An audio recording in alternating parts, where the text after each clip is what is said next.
Shalom, beloved. So about maybe 3 months ago, I would say, Ruach HaKodesh gave me a command. He told me to really start studying Yahusha. How he talks, how he walks, to whom he spoke, when he didn't speak, why he didn't speak, so on and so forth. You get the picture. So I was led to read the book of Yehukanan, John, and what Ruach HaKodesh has been having me do is just, continue to read it. Like, I'll read a chapter, like say I'm in chapter 1. I'll read that chapter until until I'm told to move to the next chapter. And then I'll read that chapter until I'm told to move to the next chapter until I'm finished with all 21 chapters. And then since I've been in it for almost 3 months, 2 to 3 months, usually I start over from chapter 1, which I have recently just started back over in chapter 1 because Yahuwah really wants me to pay attention to Yahusha. Now, here's the thing. This makes sense to me only because I am the type of person that observes people, always been that way. I look at how people say things. I pay attention to the inflections in their voice, their eye contact, their body language. It's just a lot of things that I pay attention to because we tend to say way more than we think we're saying when we're speaking to people. And I also listen to, the things that they're telling you that you like. Like, I don't know about y'all, but when I'm in a relationship with someone, whether it's platonic or intimate, I am paying attention to that person to learn who that person is, to learn what they like, what they don't like, to, just to learn that person. For many of us in our earthly relationships, we learn what the person's favorite color is, their favorite song, their favorite actor, favorite book, just little things like that, things that we learn. But you don't learn that just by, you don't learn that by not spending time with the person. You can't just meet a person and know everything about them. With that being said, it makes sense to me why I was told to do this. So today, when I was sitting down and really, hashing it out, that scripture, 2 Timothy 2:15, came to mind, and it reads, study to show yourself approved unto Yahuwah, a workman that needs not to be ashamed, rightly dividing the word of truth. Now, when I was a Christian, I used to think, and I'm sure many of you probably do, if you came out of Christianity, that meant to open up the Bible and just know the Bible front to back. I mean, I know people that have read from Genesis to Revelation, straight through and in that order, and being able to perfectly recall scripture references and quote verbatim the written word. That's always been what myself and many of the people that I knew when I was in Christianity, we thought that's what this scripture passage was saying.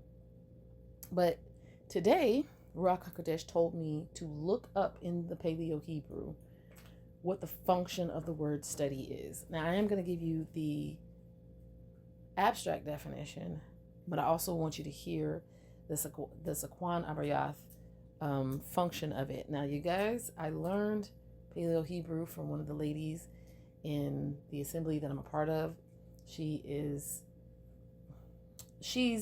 Yahuwah has blessed her with being able to really break down the Paleo words, really well. So she did teach a class, and I was one of the people that attended the class because I wanted to learn Paleo Hebrew. So with that being said, I do understand that, listen, I am not an expert. That is my disclaimer. But when I tell you what I heard, it'll make more sense as to the reason why I think I'm hearing what the actual function is. So let me just get into it. So the word study in the Hebrew is lahag. What I did was I typed in the word study into the blueletterbible.org, and it pulled up a Hebrew passage. I want to say it was in Ecclesiastes, and that's where I got the word lahag from. And it did mean the same thing as the one here in 2 Timothy in 2:15. All right. With that being said, the abstract of it, well, I'm sorry, let me back up. It's H3854 for those that want to look it up. The abstract definition is study, studying, devotion to study. One of my biggest pet peeves is if when you go to look up the definition of a word, it uses the word in the definition. Like that's confusion. I don't know if I'm looking up to see what a word means, why would you put the word in the definition? That's confusion. With that being said, study in Paleo, Lahag, that's Lamad Ha-Gamal, okay? The two definitions that I'm going to give you, or two functions that I'm going to give you. First is behold the walk or instruction of the shepherd/teacher. The second is pay close attention to the walk or instruction of the shepherd/teacher. Okay? Those are the two definitions I got. The only reason why I feel like this is on point is because of the command that I was given to study the walk or the instruction of Yahusha, who is the shepherd/teacher. That is the reason why I believe that what I heard from Ruach HaKodesh is what this means. So when it says here in 2 Timothy, study to show yourself approved unto Yahuwah. Because if you really think about it, when we're studying the Bible front to back, we're showing ourselves approved unto man. Because it's man that marvels at that. Yahuwah doesn't marvel at that. Man does.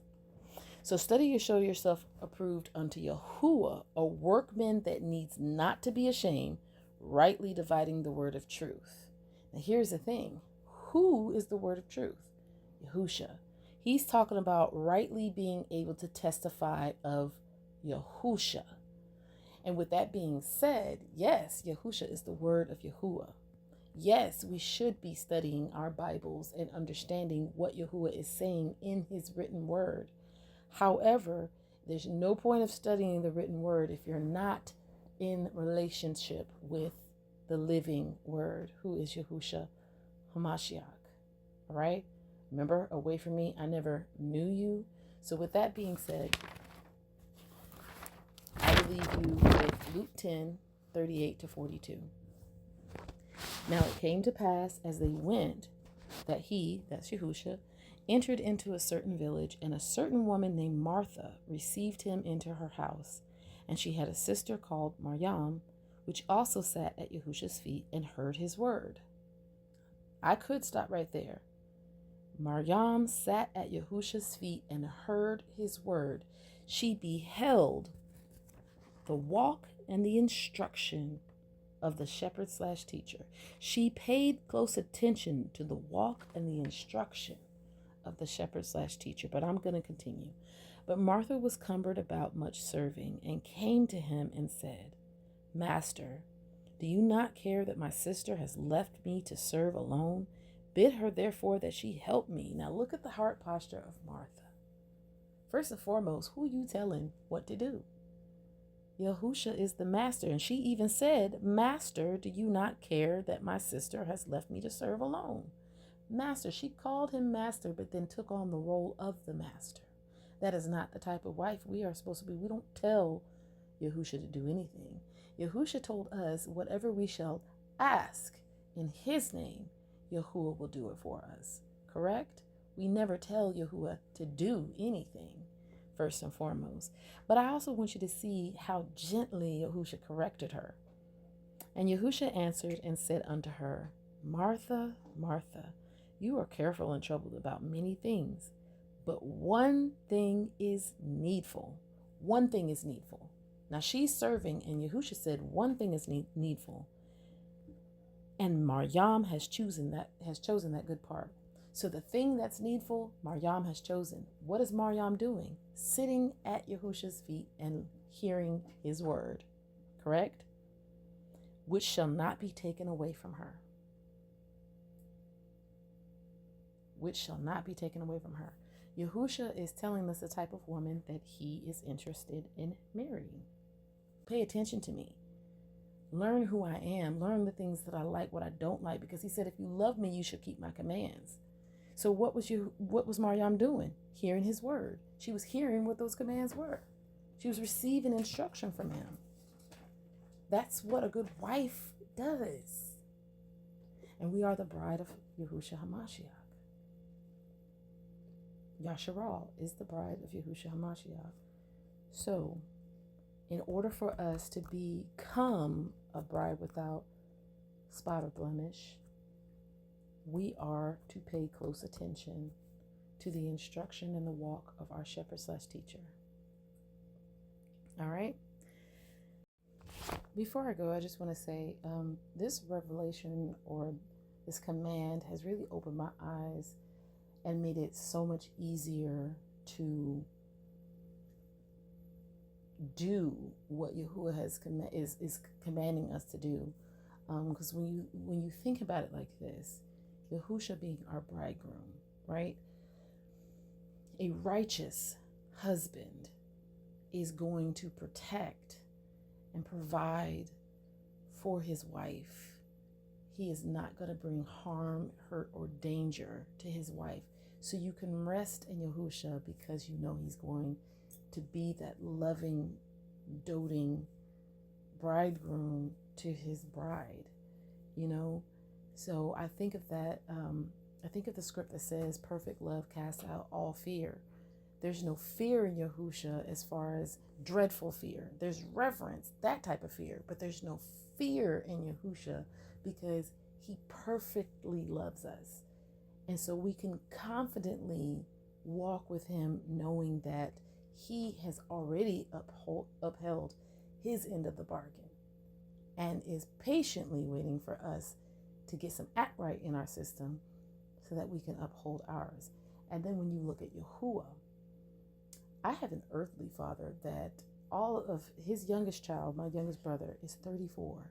And there's not one of us, his oldest child, my oldest brother, is about to be 50.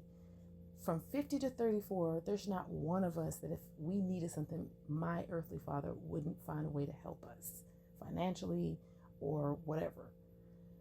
So if my earthly father has that mentality towards his children, just imagine how what Yahuwah's mentality is towards his children.